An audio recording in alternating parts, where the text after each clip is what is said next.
Bonjour, alors aujourd'hui on se retrouve pour une nouvelle vidéo. Je vais démonter ce poste radio pour vous montrer à peu près qu'est-ce qu'il y a à l'intérieur.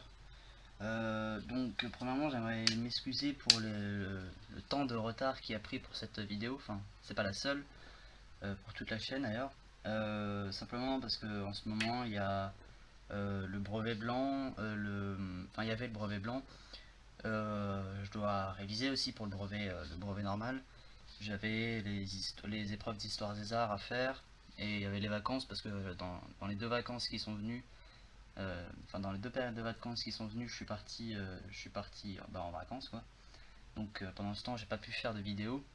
Donc j'ai quand même tourné des scènes, mais je pouvais pas les monter parce que j'avais pas vraiment le temps. Donc maintenant, vu que c'est un week-end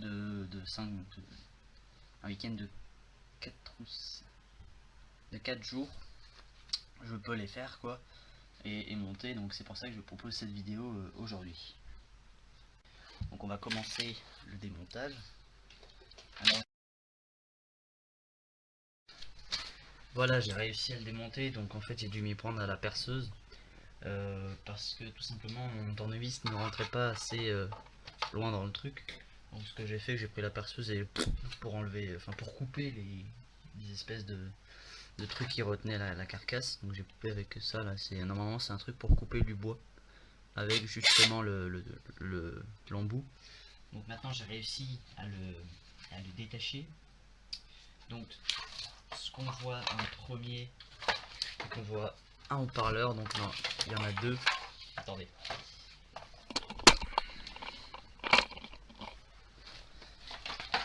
Donc normalement il y en a deux, un là et un en dessous, le circuit là qui est le principal. Et donc ici on a une petite partie transformation pour recevoir du 220 volts et le convertir en la bonne tension qu'il lui faut pour alimenter tout le circuit. Donc là on voit qu'il en sort qu'une seule sortie. Donc il n'y a qu'une seule source de courant qui est la même.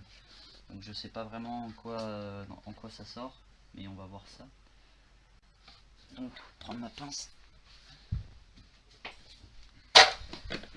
On va commencer par démonter cette partie là avec l'alimentation. Donc vous voyez ici on a le transformateur, ici on a un petit circuit de redressage avec un condensateur. Bon, je l'ai un peu déglingué avec la perceuse mais c'est pas grave, au pire ça je peux le changer si je veux le réutiliser. Donc on a les condensateurs, 4 diodes en parallèle et encore des petits condensateurs céramiques qui sont là aussi pour verser le courant je pense. Donc on va démonter le tout.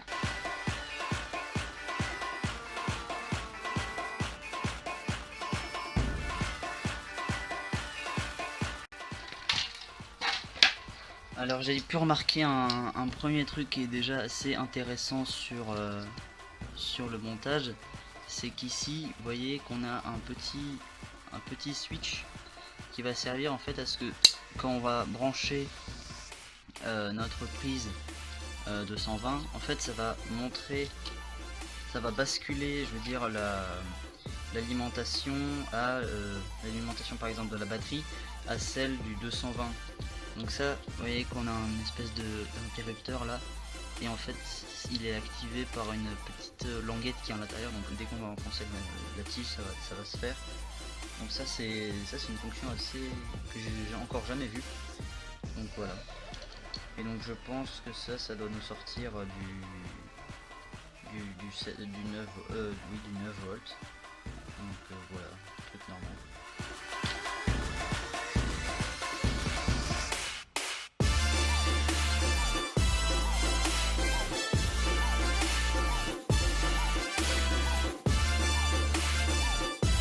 Alors je sais pas comment ils ont fait, mais ils ont réussi à faire rentrer des pièces de 20 centimes dedans.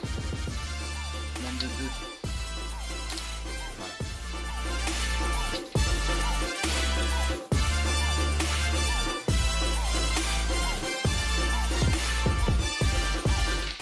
Voilà, donc voici le bloc qui reste. Donc pas mal. C'est assez compact, surtout cette partie. On peut voir ici un tout petit écran à cristaux. Là on a le panneau de commande. Ici on a le bloc pour lire le CD avec ce qui fait tourner le CD, et là la lentille qui bouge. Voilà. Et ici on a un autre circuit qui comporte tout, donc qui comporte le contrôle des moteurs et le déchiffrage du CD, donc des informations que donne la lentille. Et ici, moi je dirais que c'est plus un circuit pour gérer tout ce qui est la radio. Donc vous voyez qu'on a un espèce de potentiomètre. Donc en fait non, c'est pas un potentiomètre, ça c'est un condensateur réglable. Donc c'est assez bizarre comme composant et assez complexe. Ici on a un interrupteur à plusieurs positions. On a deux petits chips. Et j'ai l'impression que lui il doit être refroidi. Parce qu'on voit qu'il y a un espèce de... un genre de plaque en métal qui le traverse. Et donc après on a plein de condensateurs, on a un transistor ici. Et un gros potentiomètre là, voilà quoi. Donc c'est pas très complexe dans une radio. C'est surtout des gros composants, c'est pas vraiment pas beaucoup je dirais de circuits intégrés comparé au lecteur DVD. Donc maintenant qu'on a tout démonté, on va s'intéresser plus particulièrement à cette partie, donc où il y a tout le paquet de déchiffrage et tout ça. Il y avait le panneau de commande justement aussi. Donc ici on peut voir un interrupteur. C'est un peu les interrupteurs ouverts, j'ai envie de dire. Donc en fait, pourquoi je dis des interrupteurs ouverts? Parce qu'en fait on peut voir à l'intérieur de l'interrupteur quoi. Vous voyez les fines lamelles. Voilà. Voilà la partie démontée. Donc on peut voir encore un... attendez. Ah, voilà. On peut voir encore un petit interrupteur. Voilà. Je vais le démonter.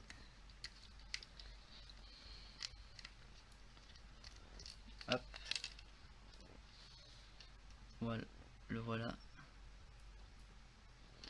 Donc voici l'intérieur. Donc on voit qu'il n'y a pas d'ailleurs il n'y en a pas du tout.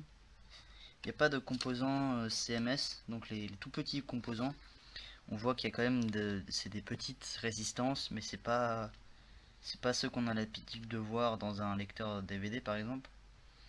Donc après voilà ce qu'il y a.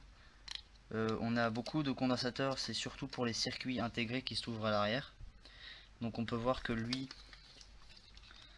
il est un peu il est refroidi on va dire par là, vu qu'il est soudé en gros pâté sur le truc, et qu'on voit que à l'arrière on a un endroit où il y a plus de matière conductrice on va dire.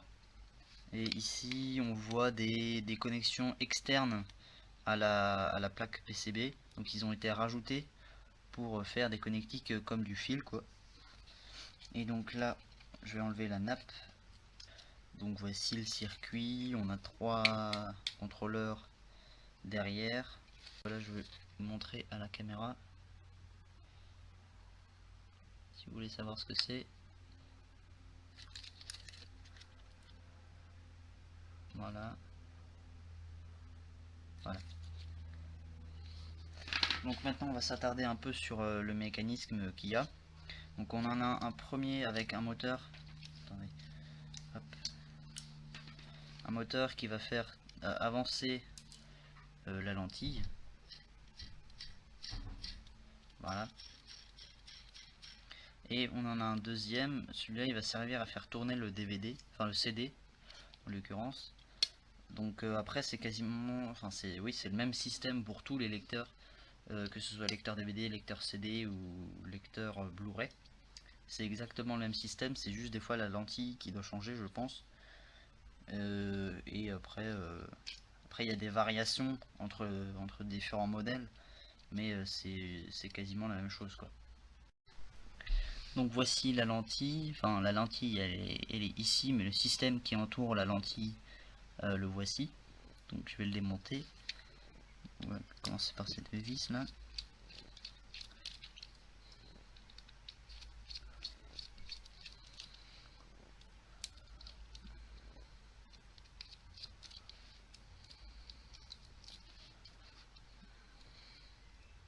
Bah la voici justement la lentille.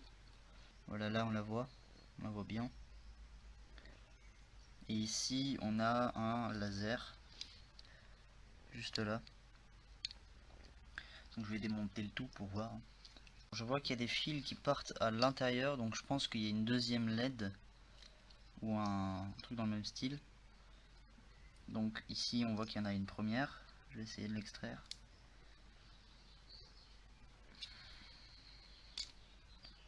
Voilà. Bon, voici une. En dessous en fait on a un petit système avec c'est généralement des bobines pour attirer ou désattirer on va dire la lentille. Donc vous voyez qu'elle bouge un peu, on peut la bouger un peu dans tous les sens. Et donc si on regarde en dessous, on peut voir des petites bobines. Donc vous voyez là, ici, donc il y en a 4 qui correspond à 4 fils, mais c'est bizarre parce que normalement il y a une prise à la masse. Enfin je sais pas, c'est bizarre. Il doit y avoir un circuit spécial. Je vais essayer d'enlever le cache là. Donc voici le cache. La lentille. Donc ici on a des aimants. Donc je disais ici on a 2 aimants. Voilà. Et autour on a les 4 petites bobines. Et on a un petit circuit. Je vais essayer de démonter. Et on voit qu'il y a... moi je vois qu'il y a 4 fils pour relier à chaque fois les bobines quoi. Donc je vais essayer d'enlever ça. Donc voici la lentille. Donc là elle est en élévation on va dire. Parce qu'il y a les câbles qui la retiennent. Et donc... ah, en fait c'est une bobine tout autour. Parce que moi je voyais qu'il n'y en avait que 4. Mais en fait c'est tout autour qu'il y a la bobine. Et donc ici on a des aimants. Ça dépend de la catégorie, mais des fois il y en a qui sont assez puissants. Donc ça peut être utile. D'ailleurs je vais les enlever. Alors voilà, maintenant qu'on est complètement démonté, je vais faire un petit récapitulatif pour vous montrer, pour vous dire en gros qu'est-ce qu'il y a.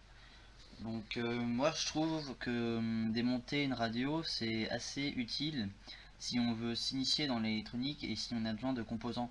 Parce qu'en fait on trouve une large gamme de composants. Donc par exemple on trouve des potentiomètres, des transistors, des condensateurs, des résistances, des haut-parleurs, des moteurs, des boutons, un circuit même si vous pétez pas tout pour avoir une alimentation. Donc c'est vraiment utile pour commencer dans l'électronique et pour avoir des composants gratos. Et même et si vous avez un peu de chance et que les propriétaires de la radio sont un peu débiles, vous trouverez de l'argent dedans. Voilà. Et donc voilà, c'est pour ça que c'est assez utile. Donc maintenant une récapitulation un peu plus professionnelle on va dire. Donc on a un premier circuit, je trouve que c'est la plus grosse partie, où on a tout ce qui est déchiffrage de la réception des ondes radio. Pour la radio, si vous avez une fonction radio sur cette radio là justement, il y a beaucoup de fois radio dans la phrase, où là on trouve, moi j'ai trouvé deux circuits intégrés, beaucoup de condensateurs chimiques ainsi que en céramique. On a des transistors, un potentiomètre, un condensateur variable, mais ça c'est un peu compliqué à comprendre ça. Et en interrupteur à plusieurs positions, qui en a d'ailleurs beaucoup. Et après on a un autre circuit, celui-ci va servir à lire le CD. Et donc là aussi pareil, on trouve des transistors, des condensateurs, des deux types, euh, donc chimiques et céramiques. On trouve des résistances, mais celle-là, cette fois-ci ils sont plus petites, mais on arrive tout quand même à les récupérer. Après on a la partie avec la lentille, où là on trouve un laser, la lentille et enfin le truc qui sert à capter le à lire le CD, voilà, et une lentille pour grossir ou pas l'image du DVD. Après on a un panneau de commande à peu près dans tous les appareils, où là on a des boutons. Bon, ça peut varier, soit on peut avoir des boutons comme ça, soit on peut en avoir qui sont déjà tracés dans le PCB en fait, et ça on peut pas les récupérer, c'est ça qui est un peu chiant. On a une partie avec des moteurs, généralement il y en a deux, voire plus, si le chariot, s'il y a un chariot pour votre lecteur. Et après on a une partie alimentation et de haut-parleurs. Donc voilà, et moi j'ai en plus un petit écran en liquide cristal, ça s'appelle comme ça. Je vais voir si je peux le faire fonctionner, si jamais ça peut être utile. Donc voilà. Alors avant de terminer cette vidéo, j'aimerais vous parler un peu des projets que j'ai sur la chaîne. Donc déjà je vous dis déjà que je vais pas réussir à respecter les délais d'une semaine d'une vidéo toutes les semaines. Enfin, en tout cas pas cette année je pense. Simplement à cause des cours et tout ça. Et donc je sortirai une vidéo quand je pourrai quoi. Et après concernant mes projets futurs que j'avais envie de réaliser, donc il y a beaucoup de projets sur un jeu vidéo en particulier. Ça s'appelle World of Tanks. C'est un jeu où justement on joue avec des tanks. Donc les tanks maintenant c'est devenu un peu ma passion. Je vais vous montrer pourquoi. Il y en a là, il y en a là, il y en a un en gros là, j'en fais un là, il y en a plein là. Donc voilà, c'est un peu pour ça que je voudrais faire des vidéos là-dessus. Pour ce qui est donc les vidéos, ce serait pas du gameplay, enfin des fois peut-être si jamais ça me prend comme envie, mais plutôt dans le style des moments un peu fun et rigolos, où il y en a déjà qui en font des vidéos justement fail et lol moment sur internet. La plupart sont en anglais. Donc voilà, j'aimerais faire ça, mais le problème c'est qu'il me faut que je trouve un logiciel de capture vidéo qui marche bien, parce que, enfin, qui ne consomme pas trop en termes de capacité pour le PC, parce que celui que j'ai c'est pas un PC gaming quoi, pas du tout même. Et donc trouver un logiciel comme ça, et trouver un logiciel aussi de montage. Mais je crois que j'en ai trouvé un là qui m'intéresse pas mal, qui est sur en fait, j'ai réussi à en trouver le trouver gratuit, parce que oui, j'aimerais en trouver un gratuit quand même, sur top 15 des meilleurs logiciels de montage. Donc c'est de Topito qui avait fait ça. Alors je vois pas quel rapport avec Topito, mais bon voilà. Donc j'en ai trouvé un, mais je sais pas, encore il y a quelques soucis pour le télécharger, donc je vais voir ça ce week-end justement. Et après, ce que j'aimerais aussi faire, c'est des séries, enfin une série sur des tanks justement, mais là parler du contexte historique, de comment, enfin ouais, de son contexte, de son histoire, déjà avec les modèles et les illustrer par les modèles que j'ai déjà. Donc là j'en ai 1, 2, 3, 4, 5, 6, 7, 8. J'en ai déjà plus de 8. Euh, donc là c'est les gros modèles, c'est ceux que je vous ai montré qui étaient sur la planche en haut. Et après j'en ai encore des petits en bas où je pourrais illustrer avec encore d'autres images pour vous montrer quoi, tout simplement, et montrer leur histoire. Parce que j'ai encore jamais vu de série comme ça sur YouTube. Donc voilà, c'est des trucs qui me plaiseraient que j'aimerais bien faire et que je ferai sûrement. Et dites-moi ce que vous en pensez dans les commentaires ou sur Facebook, n'importe. Et après même proposer des idées de vidéos parce que je suis un peu à court en ce moment. À part la série sur le tank, le tank que je suis en train de réaliser, j'en ai pas vraiment d'autres de projets. Donc dites-moi ce que vous aimeriez que je fasse en vidéo et je le ferai. Donc voilà. Voilà, c'est sur ce point un peu chiant de la vidéo qu'on se quitte. Donc vous connaissez la musique, abonnez-vous, partagez, likez, checkez ma page Facebook sous le number Stew, il y a un lien dans la description. Et n'hésitez pas à commenter, surtout que c'est ça qui permet de m'améliorer. Donc voilà, et moi je vous dis à bientôt pour une nouvelle vidéo. Allez, salut!